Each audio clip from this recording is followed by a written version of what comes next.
বিহারের বিজেপি নেতারা কি এবার ভয় পেতে শুরু করেছেন প্রশান্ত কিশোরের জন সুরাজ দলের ডাক্তার, শিক্ষক এবং ব্যবসায়ী প্রার্থীদের?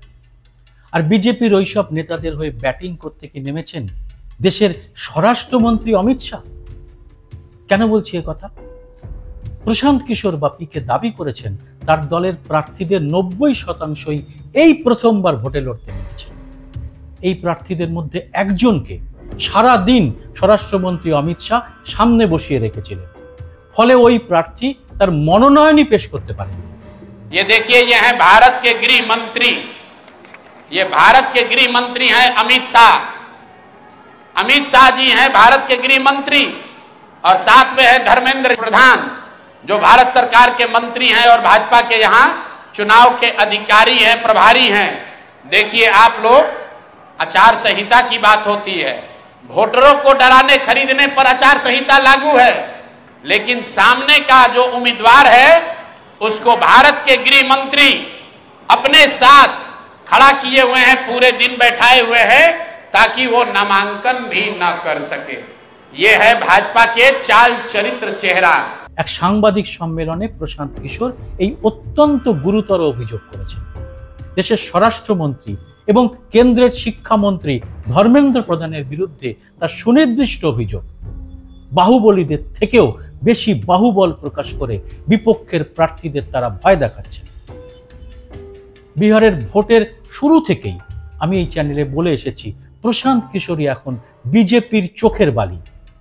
অন্য আর 10টা চ্যানেল যখন বলছে প্রশান্ত কিশোর বিজেপির সুবিধে করে দিতেই ভোটের বাজারে এসেছে, তখন আমি বিহারের জাতের অঙ্ক মাথায় রেখেই বিশ্লেষণ করেছি প্রশান্ত কিশোরের জন সুরাজ মূলত বিজেপির মুখের গ্রাসই কেড়ে নিতে চলেছে। এই প্রার্থীরা হয়তো নিজেরা জিতবেন না, কিন্তু তারা বিজেপির সঙ্গে থাকা উচ্চ বর্ণের একটি বড় অংশের ভোট কেটে বিপাকে ফেলবেন বিজেপি এবং নীতিশের জোটকে। আর এখন তা ক্রমশ আরো স্পষ্ট হয়ে উঠছে। এই এপিসোডে প্রশান্ত কিশোরের সাংবাদিক সম্মেলনে তোলা মারাত্মক অভিযোগটি ব্যাখ্যা করব। কিভাবে জন সুরাজ বিহারের মাটিতে প্যাচে ফেলেছে বিজেপি জোটকে, সেটাও আরো স্পষ্ট করে জানাবো। আর তার ফায়দাকে তুলতে পারবে রাহুল, তেজস্বী বা বামেরা?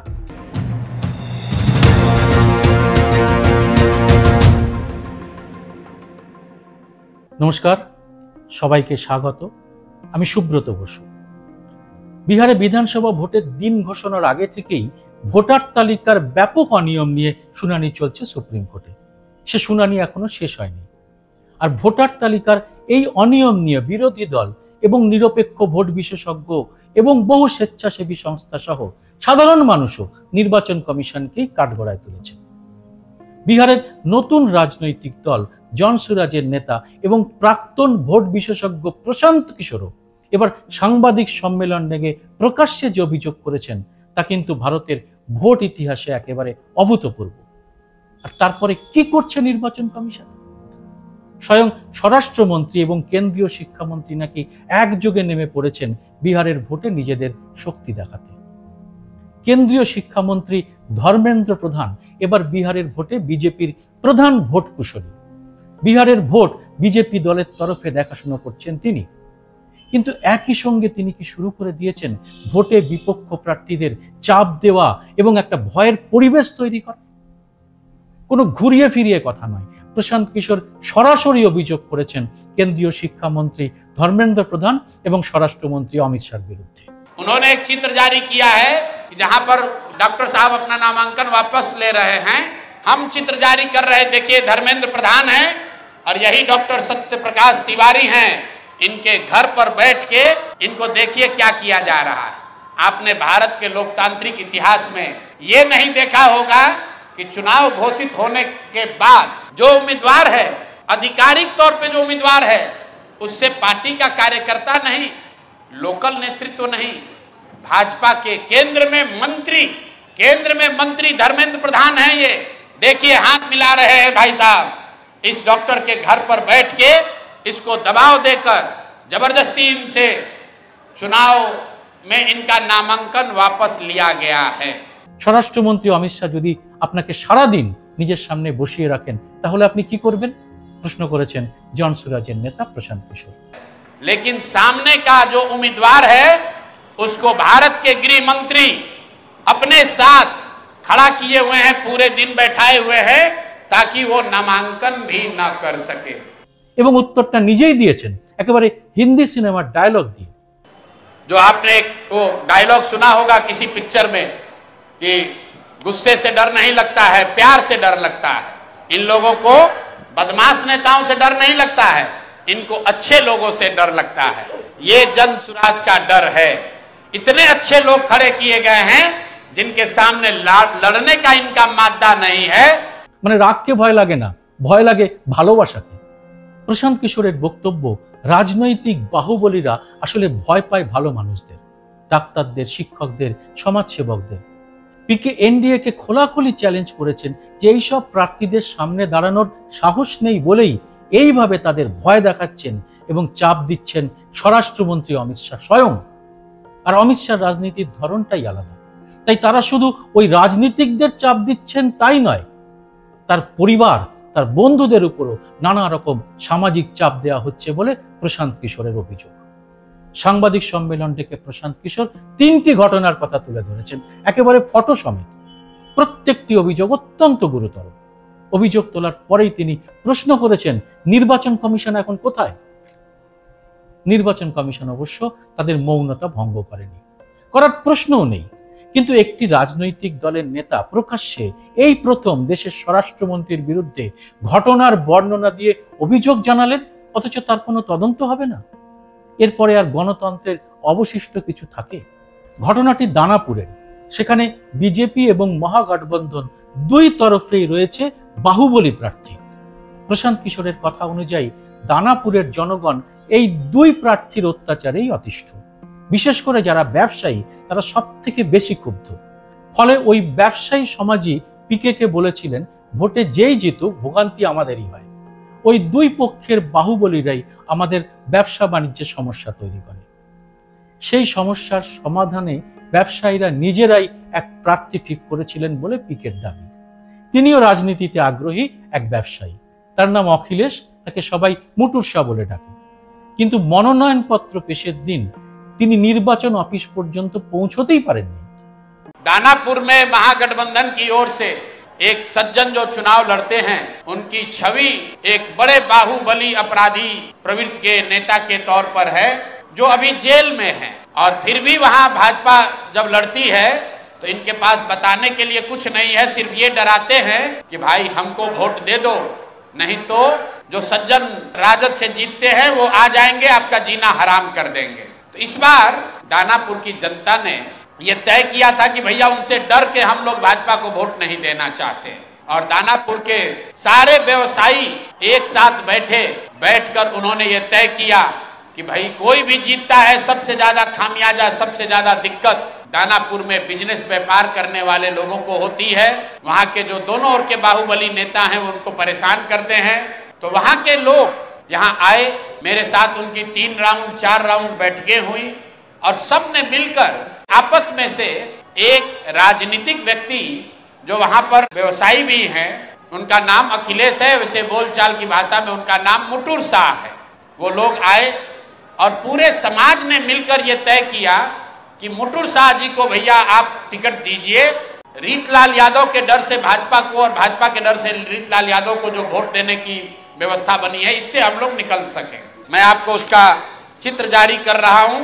ये मुटुर शाह हैं जो मनोज भारती जी के हाथ से यहां से सिंबल लेकर गए, और ये साहब सिंबल लेकर तो गए लेकिन वहां पर निर्वाचन के ऑफिस तक नहीं पहुंच सके। ये कहां गए? पूरे दिन तक मीडिया में अफवाह चलता रहा और भाजपा वाले ये बताते रहे कि रीतलाल यादव ने, उनके गुंडों ने, राजद के गुंडों ने जन सुराज के उम्मीदवार को बंधक बना लिया है। तो अब मैं आपको वो चित्र दिखा रहा हूं कि ये साहब उस दिन मुटुर शाह जी कहां थे। ये देखिए, ये हैं भारत के गृह मंत्री, ये भारत के गृह मंत्री हैं अमित शाह। अमित शाह जी हैं भारत के गृह मंत्री, और साथ में है धर्मेंद्र प्रधान जो भारत सरकार के मंत्री हैं और भाजपा के यहां चुनाव के अधिकारी हैं, प्रभारी हैं। देखिए आप लोग, आचार संहिता की बात होती है, वोटरों को डराने खरीदने पर आचार संहिता लागू है, लेकिन सामने का जो उम्मीदवार है उसको भारत के गृह मंत्री अपने साथ खड़ा किए हुए हैं, पूरे दिन बैठाए हुए हैं ताकि वो नामांकन भी ना कर सके। ये है भाजपा के चाल चरित्र चेहरा। ये देखिए भाजपा का चाल चरित्र चेहरा। সারাদিন মিডিয়া গুজব ছড়িয়ে গেছে মহাগঠবন্ধন তথা লালু প্রসাদের দলের বাহুবলী তাকে কিডন্যাপ করেছে, কিন্তু পরে দেখা গেল জন সুরাজের ওই প্রার্থীকে বসিয়ে রেখেছেন ভারতের স্বরাষ্ট্রমন্ত্রী অমিত শাহ এবং সঙ্গে রয়েছেন ভারতের শিক্ষামন্ত্রী ধর্মেন্দ্র প্রধান।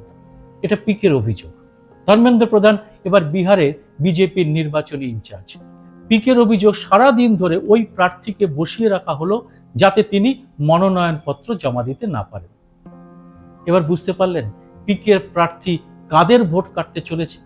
ওই ব্যবসায়ী সমাজ এর আগে কাকে ভোট দিতেন, আর তাতে বিজেপি এখন কতটা আতঙ্কিত হয়ে পড়েছে।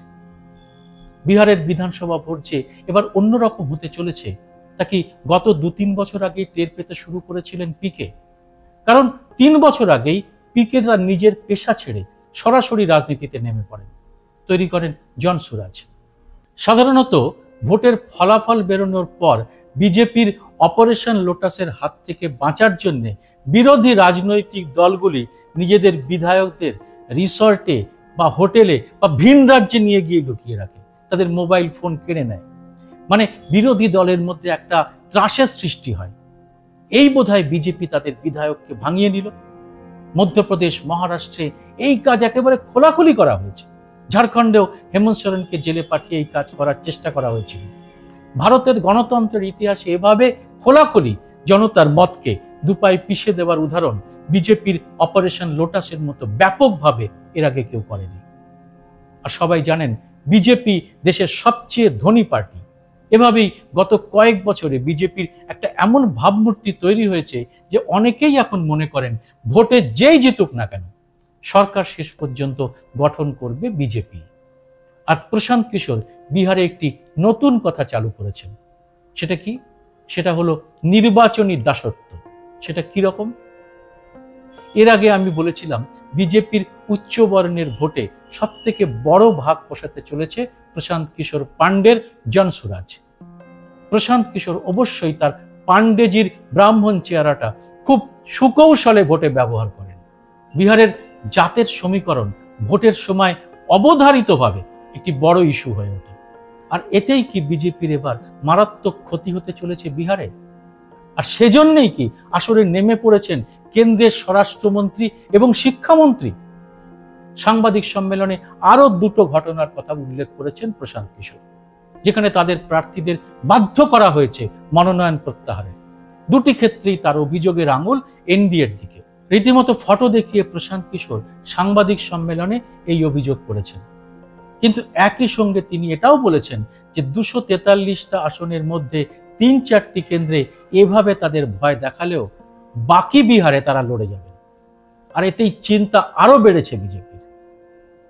এখন প্রশ্ন হলো, প্রশান্ত কিশোরের এমন বিস্ফোরক সাংবাদিক সম্মেলনের পর বিহারের যুবশক্তি এবং সাধারণ মানুষের মধ্যে এ নিয়ে কি কোনো প্রতিক্রিয়া হচ্ছে? একদিকে ভোট বিশ্লেষণে অভিজ্ঞ কিন্তু রাজনীতির ময়দানে অনভিজ্ঞ প্রশান্ত কিশোর, অন্যদিকে দুই প্রবল পরাক্রমশালী রাজনৈতিক জোট। দুটি জোটে রয়েছে রাজ্য স্তরের দুই শক্তিশালী দলের সঙ্গে দুটি জাতীয় দল বিজেপি এবং কংগ্রেস। কিন্তু প্রশান্ত কিশোরের নতুন দলের নতুন প্রার্থীদের যেভাবে এনডিএ জোট ভয় দেখানোর রাজনীতি শুরু করলো তা কি শাসক দলের কাছে কোনো অশনি সংকেত? আর এই অশনি সংকেতটা বুঝেই পিকে কি সাংবাদিক সম্মেলন করে একটি খুব সুকৌশলী চাল দিলেন? এ ব্যাপারে আপনার মতামত অবশ্যই জানান কমেন্ট বক্সে। জয় হিন্দ, সত্যমেব জয়তে।